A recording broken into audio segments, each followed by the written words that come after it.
Hello and welcome back to This Day in History. It is a bright, beautiful, sunny, blue-skied, weathered July 12th, 2024. Not that the year matters, it's just about the day and about the history of the day. We have some um, pretty interesting birthdays. We have some interesting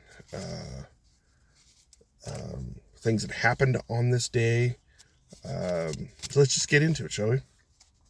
So we talked about him some time ago. Um, but today, 1817, on this date, 1817, Henry David Thoreau, American writer, was born. 1884, Amadeo Modigliani is an Italian painter. He was born on this day. 1895, R. Buckminster Fuller is an American engineer, architect, and futurist. Was born on this day. 1904, we see the birth of Pablo Neruda. Pablo Neruda. Sorry, I couldn't read my own chicken scratch there. He's a Chilean poet, a diplomat. He was a politician. Um, but he also won the 1971 Nobel Prize for Literature. 1937, we see the birth of Bill Cosby. And if you don't know who Bill Cosby is, I don't know what to say. Um, he was certainly one of my favorites growing up. Um, he is an African American entertainer, producer. He had fallen from grace due to some really bad stuff. Um, and I don't want to diminish that, but at the same time, I'm not going to just dismiss all of the contributions. He actually did have a doctorate in education. He was Dr. Bill Cosby. Uh, he had his doctorate in education, so he did a lot of TV shows that was geared towards kids. He did have some affiliation with Sesame Street, as I recall. I think he did a little bit with that. Um, the Fat Albert Show. When I was a kid, he did the voiceovers. Um, and funny enough, I didn't really realize this until I was an adult, but the Fat Albert Show was basically about his childhood. All those Fat Albert and all his friends, they were all based on his childhood chums from his growing up in New York. So he was an actor. He had he did a lot of stuff. He was a stand-up comedian. I remember my mom had a record of his stand-up comedian bit, and dude was funny. He In the 80s he had the Bill Cosby Show, um, where he played Dr. Phil Huxtable. Um, he had a falling from grace due to the fact that he is um,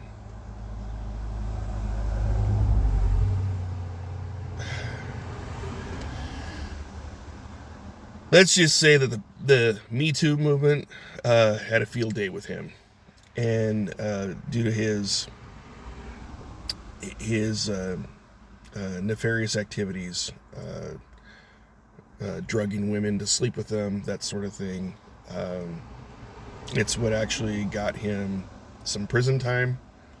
Although I had some issues with that sentencing, um, mostly because the woman who made the allegations, she took a payoff from him, like he paid her off.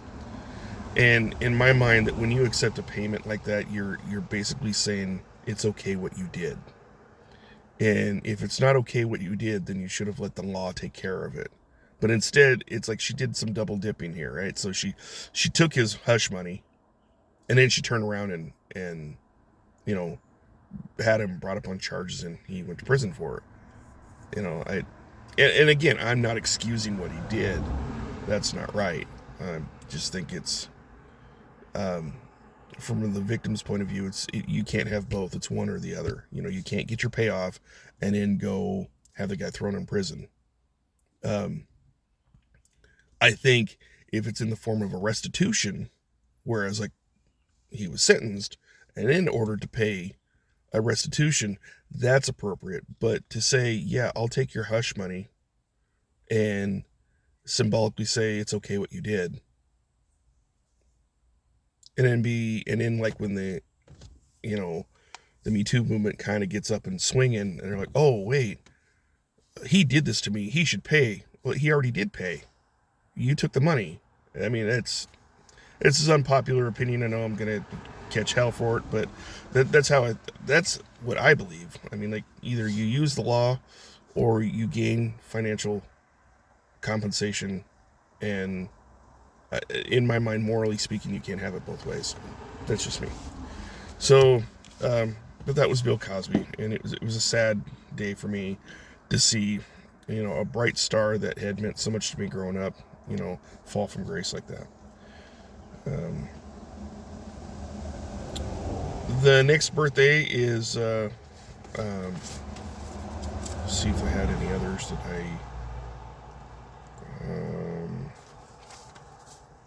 didn't remember to put in. Nope. Okay. So the next birthday is 1997. Malala Yousafzai, a Pakistani activist, was born on this day.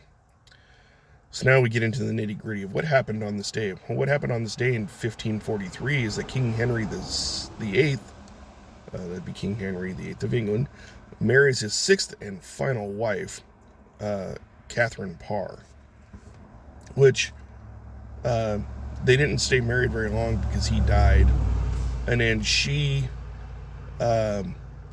remarried and she was really close to his three kids. Like, she invested herself in their education and all that. And so, I mean, like, as stepmothers go, it seems like she was a really good stepmother to King Henry's children. But she married another nobleman. They had a daughter, and then she died either in childbirth or not long after the daughter was born. But she was kind of a mover and shaker, and she had been married 2 other times, widowed 2 other times before marrying Henry, I believe, unless he was one of the 2. That one wasn't really clear. But she was a mover and shaker, and she knew how to survive in the world. So she married men of means. Not saying she was a bad person or anything, because it seems like she was a really good person to his kids, at least, King Henry's kids. So we fast forward to 1862. And this is a little bit ambiguous of what Britannica.com had said. Is it said 1862, the Medal of Honor, which is awarded for battlefield gallantry, or battlefield bravery rather, was created for the U.S. Army. And that's a little bit of a misnomer, is because the Medal of Honor was actually created a year prior for the Navy, and then again in 1962 for the Army, or 1862 rather, for the Army. And it's for,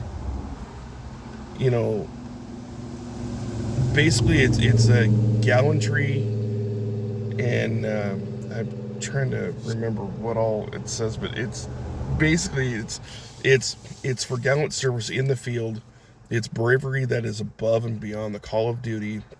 It's something so extraordinary, so unique, that it qualifies for its own medal. And it's the Congressional Medal of Honor. So it's an act of Congress for you to have this medal, and that this medal, when it is approved for you to have, it is presented to you by the president, at least in modern times.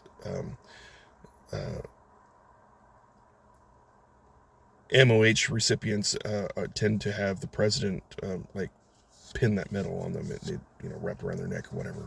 So,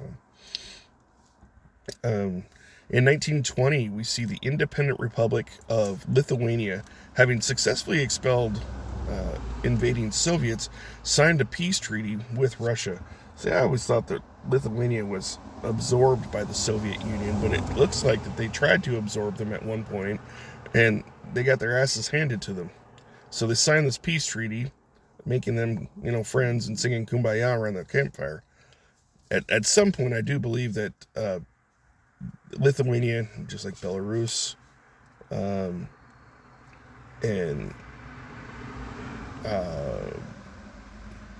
countries like Georgia, and what else is up in there? But it all fell under the Soviet Union at some point or another. In 1962, so this is 100 years after the Medal of Honor, in 1962, the Rolling Stones performed their very first show at a London club, and they were billed as the Rollin, Rollin apostrophe, instead of Rolling with the G. They were billed as the Rolling Stones, and they played their first gig on this day in 1962. The year I was born, 1975, the island nation of Sao Tome and Principe was granted independence from Portugal. A year later, 1976, the TV show Family Feud first aired on ABC. And this is a pretty interesting show because basically what the dynamic was that you had, the original host was Richard Dawson. The current host, because it's still runs today, the current host is Steve Harvey. And Richard Dawson would always have these really quirky comeback type comments that he'd make. And it was a family versus family, and it was trivia based surveys. They would go survey X amount of people, and then they'd take the percentage breakdown, and that was, the premise of the game was that you had to guess the highest breakdown, and then go out of your way to get all of the things that are on the list so that you win that round. Richard Dawson also had a penchant for kissing all the girls, all the females. He'd always, give them a peck on the cheek there, and then, he might shake the hand of the husband or brother or dad or whatever. But I remember watching this when I was growing up. So, 1979, during a baseball game doubleheader between the Chicago White Sox and the Detroit Tigers. Think of it as like a halftime show. Well, okay, so they played their first game, and then they were about to play a second game. But in between the two games, they had what was called, this is funny, they had what was called the Disco Demolition Night promotion. And so basically what they did is they had disco records just get destroyed. They're tossing them, they're breaking them, they're blowing them up, doing whatever. Fans rush the field to participate. They're just throwing records in the air and just so.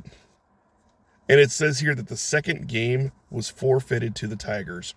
That tells me that there was so much debris on that field that they were just like, you know what, we can't play in this. And it's going to take too long to clean it all up. We're done. We're just going to give it to the other team, and we're just going to call it good. So, I can't believe I never heard of that before, but that was 4, so.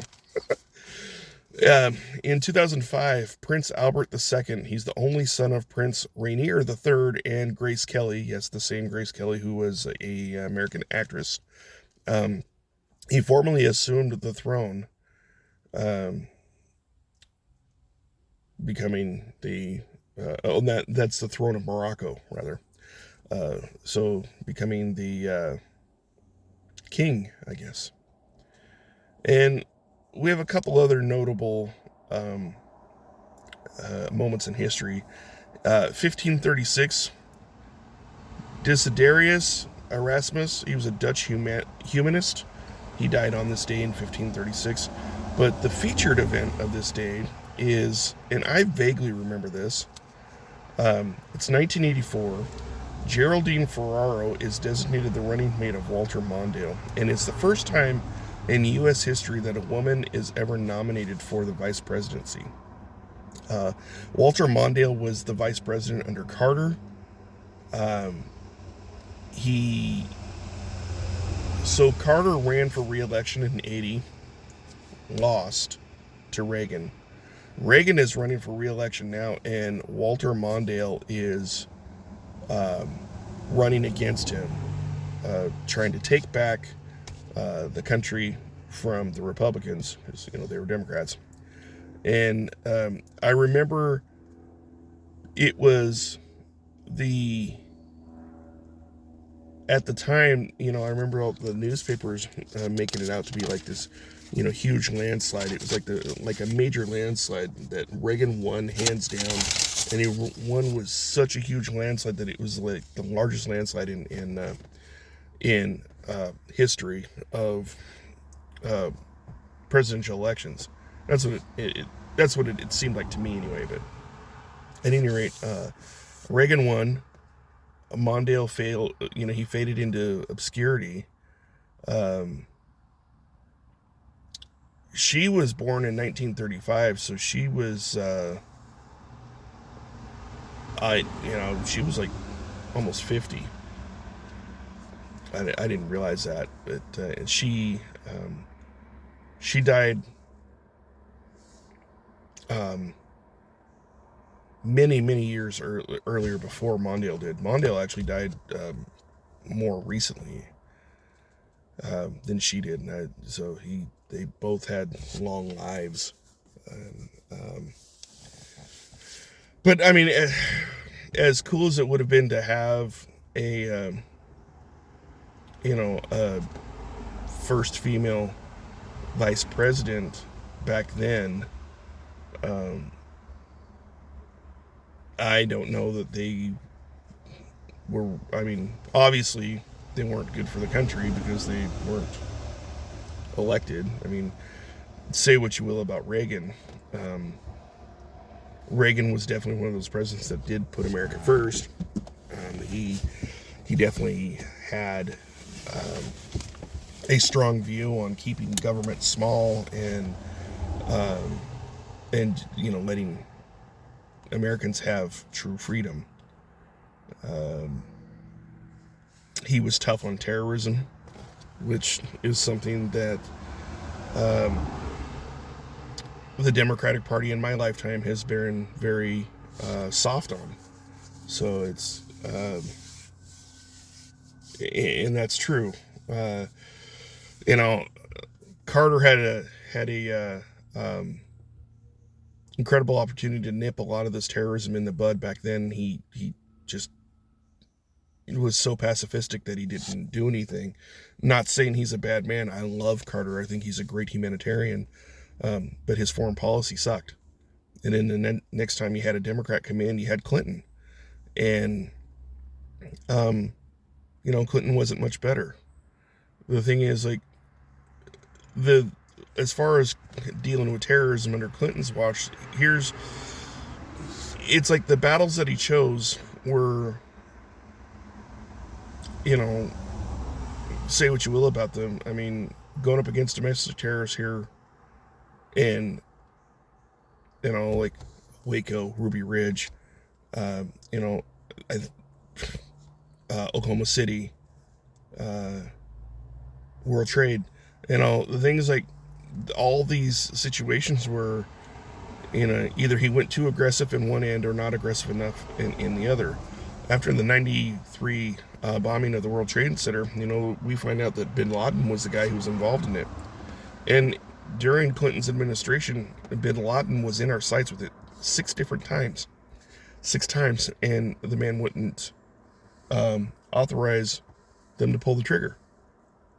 You have Obama, who came much later, who says we got bin Laden, which conspiracy theory suggests that bin Laden had been killed long before, and they kept that in their back pocket so that he could use that as a means for his reelection.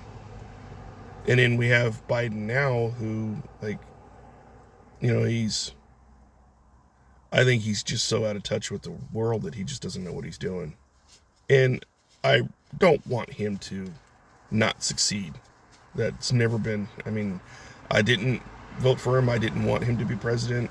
But at the same time, when he did become president, I didn't want him to fail either. Because when he fails, we all fail. So there's a little bit of my tangent there, rant, whatever. I don't know. At any rate, that does it for this day in history. I got to go to the gym.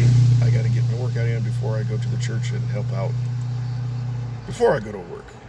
So, yeah.